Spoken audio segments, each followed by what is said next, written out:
Okay, so today is day 62 of being housed. It is Thursday, October the 16th, and I made a decision last night.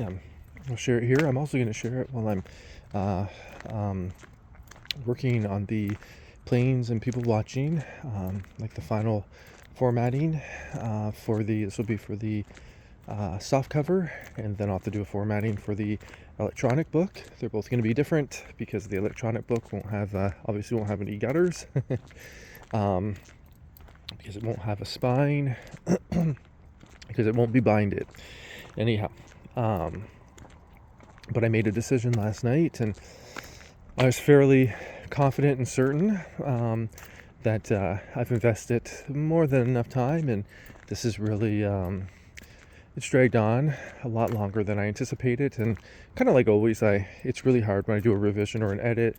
I can't really put a timeline on it because it's every revision, every edit seems to have its own level of difficulty. But I found and published one of the recordings I did way back in, so it was Thursday, July 31st.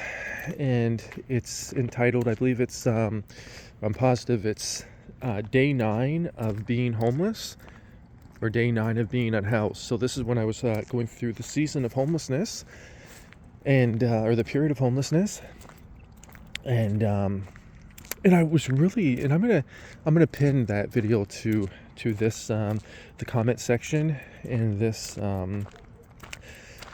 video. Because I found it just to be very insightful. And so one of the things I talked about in that video was just like how important it is, like, to go through these trials of various kinds, and to these trials actually reveal to us, like, when you're at the lowest you can be, and all the pressure is on you. My desire is to remain full of God's peace and to make choices that I know I didn't want to nag anybody. I was talking specifically about a young man that I've known since high school, and he mentioned to me, he's seen that I was when I was living in the big city, when I'd come back, I'd oftentimes stay at an Airbnb, and he said, oh, you don't have to spend money on an Airbnb if you're coming back for a little bit of time. He's like, you can just stay at you can just sleep on my couch. Not a big deal. And he's like, I just noted that when we talked, you said you're staying at an Airbnb. And so anyway, I didn't want to put anybody out, and I didn't want to, I just really want to respect the people around me. So when I was facing homelessness, and it was an absolute certainty, I reached out to this young man, and my proposition was just simply going to be, hey, if that offer is still on the table, I could really use it.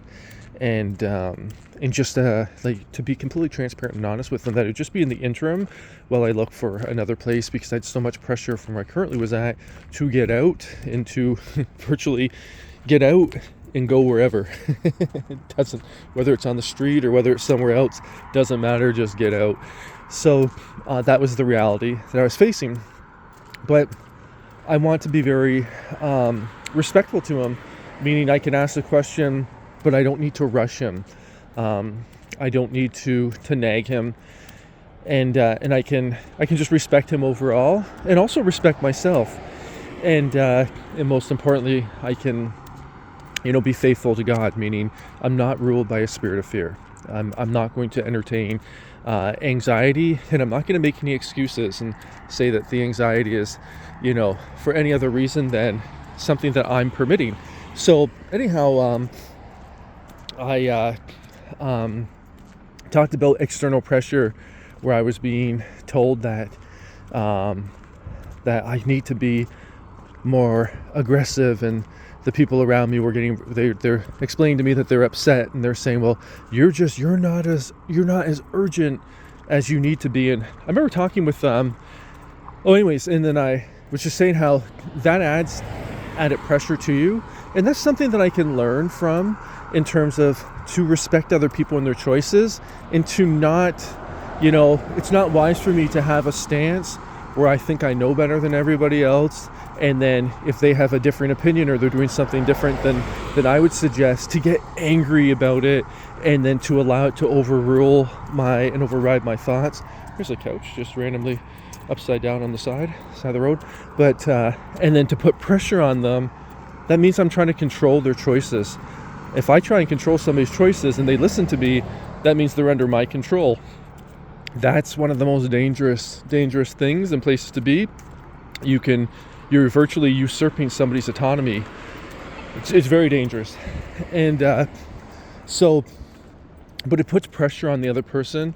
So all of a sudden they're already in a pressure cooker. They're already in a pressurized situation, and now you're adding to that, and it's needless. You're needlessly adding to it. And so what I can learn from that is, if I'm going to support somebody, I can respect them and I can support them. And if we have that level of trust and that bridge of conversation, then I can always like talk and say, do you mind if I ask like why you're not as urgent or this or that? And then I can listen to the response. And if they take any advice, that's wonderful. If they don't take my advice, that's equally wonderful. But it's very prideful for me to automatically assume that my advice is better than the choices that they're making. And but it's wise for me to understand that my advice is simply just founded off the choices that I've made, and the choices that I've made are very selective. So perhaps I just haven't ventured out into, like I'd have to try what they're doing and then see the results and the benefits of it, and then I can actually, make an accurate decision. I can actually talk about it with accuracy. Otherwise, I'm just going off an assertion that is strictly based off the choices that I've made, and the choices that I've made can become very centric, meaning I can become very, this is the right way because this is the way it's always been done.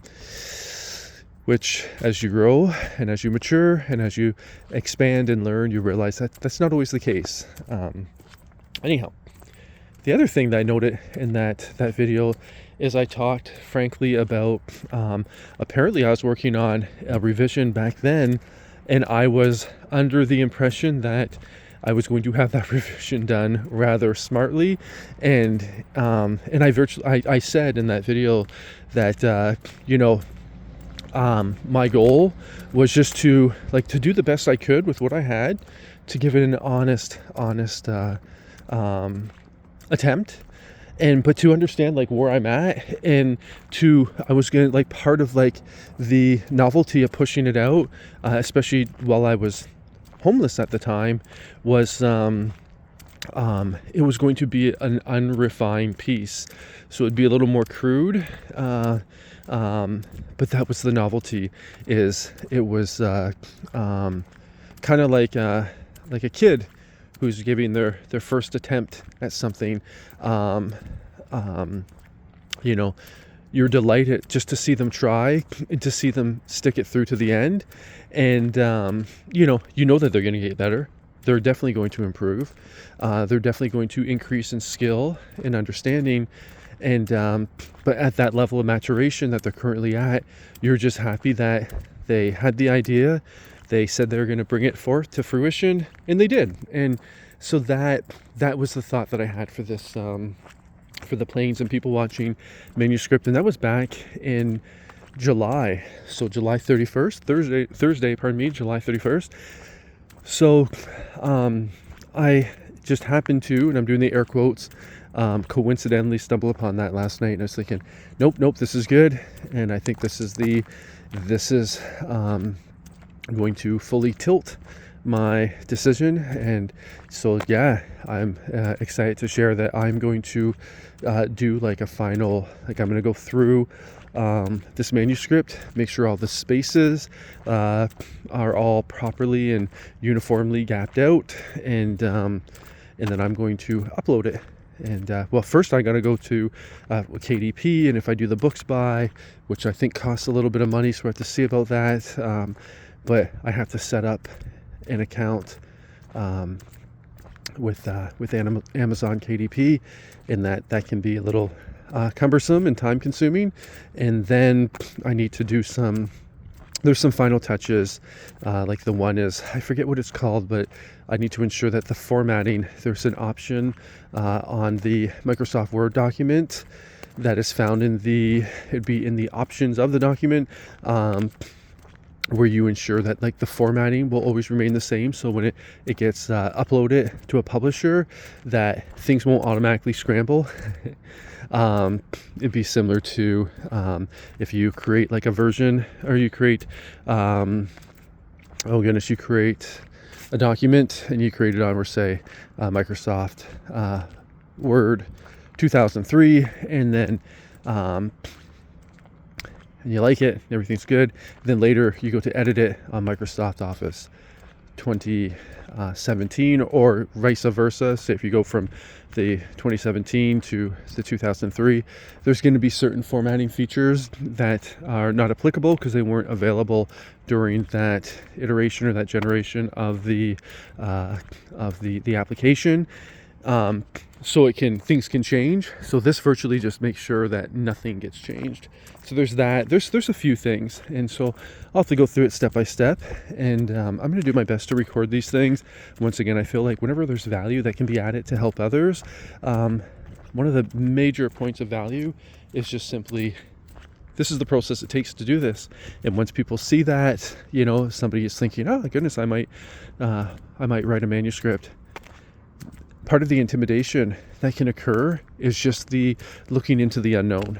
But once like little pieces of information are revealed, and especially when they're revealed and you show that they're actually not that difficult, even more so when you have somebody guiding you through, then you realize, oh, okay, it can give you like a boost of confidence, and obviously it expands your horizons, etc., etc. So I'm excited to do that, and I'm going to start that today. I'm actually not too sure. I think I might be working today, tomorrow, and Saturday. So again, I'm going to have to wait for I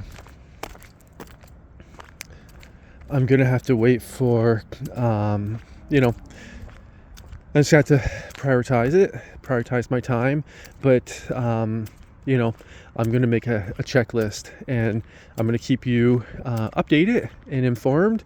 And I'm looking forward to getting it live and publish ready. So it's exciting. It's very exciting. I think just coming to the completion of something is exciting.